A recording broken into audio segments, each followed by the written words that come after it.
Karena kan alasan kita berhenti ini nggak cuma masalah gaji atau masalah, kenyamanan aja, karena ada beberapa hal yang mungkin membuat teman-teman itu berhenti. Misalnya karena teman-teman mungkin mendapatkan kekerasan atau mungkin teman-teman memang nggak dibayarkan gajinya semestinya, seperti itu. Tetapi mungkin saja perusahaan itu akan, memiliki kekuatannya atau berhak menuntut teman-teman ke pengadilan. Karena mungkin saja ketika teman-teman itu putus kontrak, perusahaan itu dirugikan dan mereka nggak mau dirugikan, mereka memilih jalur hukum, seperti itu ya.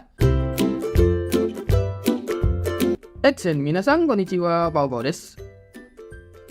Oke guys, di video kali ini gue akan ngebahas yaitu tentang visa Tokutegino ya. Nah, jadi buat teman-teman yang berangkat ke Jepang dengan menggunakan visa Tokutegino, itu kan memang untuk Tokutegino ini fleksibel ya. Kita bisa pindah ke mana aja, ke perusahaan mana aja, ke bidang mana aja. Yang penting teman-teman itu melengkapi dokumen dan persyaratan teman-teman. Nah, tetapi ada beberapa pertanyaan dari teman-teman yang mungkin sudah berada di Jepang atau mungkin akan berangkat ke Jepang ya, yang takut akan adanya denda jika seandainya teman-teman itu tidak menyelesaikan kontrak. Nah, sebenarnya bagaimana sih dengan denda yang diberikan kepada teman-teman oleh perusahaan ataupun TSK ya, jika seandainya teman-teman itu berhenti di tengah jalan? Apakah memang benar-benar denda itu ada atau itu cuma sekedar ancaman aja? Nah, maka dari itu di sini gue akan coba jelaskan ya kepada teman-teman. Jadi buat teman-teman silahkan nonton video ini sampai habis.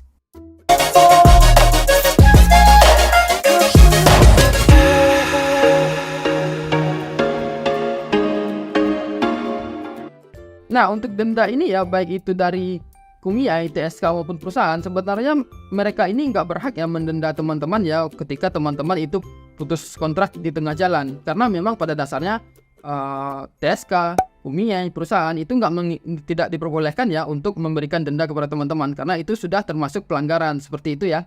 Tetapi akan berbeda cerita ya ketika teman-teman itu membuat kesepakatan dengan LPK teman-teman saat teman-teman itu berada di Indonesia. Misalnya seperti ini, teman-teman berangkat melalui LPK. Jadi mungkin saat teman-teman di LPK itu teman-teman itu menandatangani suatu kontrak ya, atau perjanjian. Kalau seandainya teman-teman itu nggak menyelesaikan kontrak dalam waktu-waktu yang telah ditentukan, mungkin aja teman-teman akan didenda.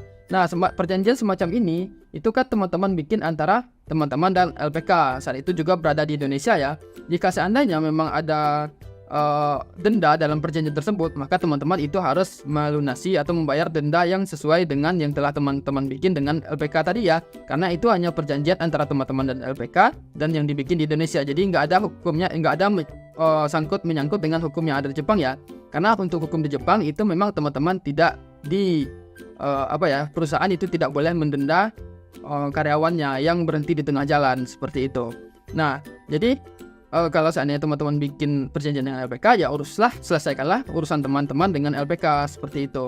Nah, tetapi ada satu hal yang perlu teman-teman perhatikan ya. Misalnya nih, sekiranya kalau teman-teman itu punya hutang dengan Kumiai, TSK ataupun perusahaan ya, itu teman-teman harus bayar ya, wajib bayar sebelum teman-teman meninggalkan perusahaan tersebut. Karena kan ada juga nih perusahaan-perusahaan yang meminjamkan uang kepada teman-teman sebelum teman-teman berangkat ke Jepang. Misalnya ada teman-teman yang mungkin nggak punya uang untuk membeli tiket misalnya, atau nggak punya uang untuk menyewa apartemen di awal, atau nggak punya uang untuk biaya hidup sebulan pertama, atau nggak punya uang untuk membeli peralatan. Itu ada ya kondisi-kondisi seperti itu yang tidak disediakan oleh perusahaan. Jadi kadang perusahaan meminjamkan atau Kumiai atau TSK teman-teman meminjamkan. Nah, itu kan berupa hutang. Nah, kalau hutang kan adalah satu kewajiban yang harus teman-teman bayar, dan itu bukan termasuk denda ya. Jadi kalau misalnya teman-teman punya hutang dengan TSK ataupun dengan perusahaan, ya bayarlah hutang teman-teman tersebut, karena itu bukan denda. Nah, itu hal yang harus teman-teman perhatikan. Selanjutnya adalah yang perlu teman-teman perhatikan adalah, walaupun perusahaan atau TSK nggak berhak menuntut teman-teman untuk membayar denda ketika teman-teman itu putus kontrak, tetapi mungkin saja perusahaan itu akan memiliki kekuatannya atau berhak menuntut teman-teman ke pengadilan. Karena mungkin saja ketika teman-teman itu putus kontrak, perusahaan itu dirugikan dan mereka nggak mau dirugikan, mereka memilih jalur hukum, seperti itu ya. Nah, itu bisa ya. Jadi kalau seandainya teman-teman itu dibawa ke jalur hukum oleh perusahaan, itu nanti teman-teman akan melalui segala proses ya. Karena mungkin perusahaan itu akan memasukkan laporan, mungkin mereka akan dirugikan karena mereka sudah mengundang teman-teman, sudah menghabiskan waktu, effort dan segala macam, tetapi teman-teman itu nggak menyelesaikan kontrak dan mereka merasa dirugikan, mereka membawa ke jalur hukum dan itu sah-sah saja ya. Dan ketika teman-teman itu masih ke jalur hukum, walaupun mungkin proses Zaruker teman-teman itu sudah diproses di perusahaan lain ya, proses Zaruker itu masih tetap berjalan, tetapi proses hukum juga tetap berjalan ya. Nanti di situ akan dilihat siapa yang salah. Kalau seandainya sekiranya teman-teman yang salah ya, berarti teman-teman akan mendapatkan satu penalti ya, entahkah apakah itu gue nggak tahu. Tapi kalau seandainya memang teman-teman yang menang, berarti teman-teman nggak masalah keluar dari perusahaan tersebut. Nanti itu akan diurus di pengadilan ya, jika memang perusahaannya itu terniat ya untuk membawa masalah teman-teman ke jalur hukum seperti itu. Karena ada juga perusahaan-perusahaan yang mungkin agak ribet ya, yang mungkin mereka nggak mau dirugikan karena mereka sudah berusaha dengan baik, sudah menghabiskan waktu untuk mengundang orang asing, tetapi orang asingnya malah berhenti di tengah jalan, pergi ke perusahaan lain, mereka nggak terima, mereka bawa ke jalur hukum. Ada ya seperti itu walaupun jarang. Nah itu yang harus teman-teman perhatikan ketika teman-teman itu pengen putus kontrak ya. Tetapi pada umumnya perusahaan nggak akan mempermasalahkan itu, jarang ya perusahaan yang membawa ke jalur hukum. Mungkin hanya perusahaan-perusahaan yang terniat saja. Tetapi untuk masalah denda itu perusahaan tidak boleh mendenda teman-teman ya, nggak boleh mengambil uang dari teman-teman karena itu masuk ke pelanggaran.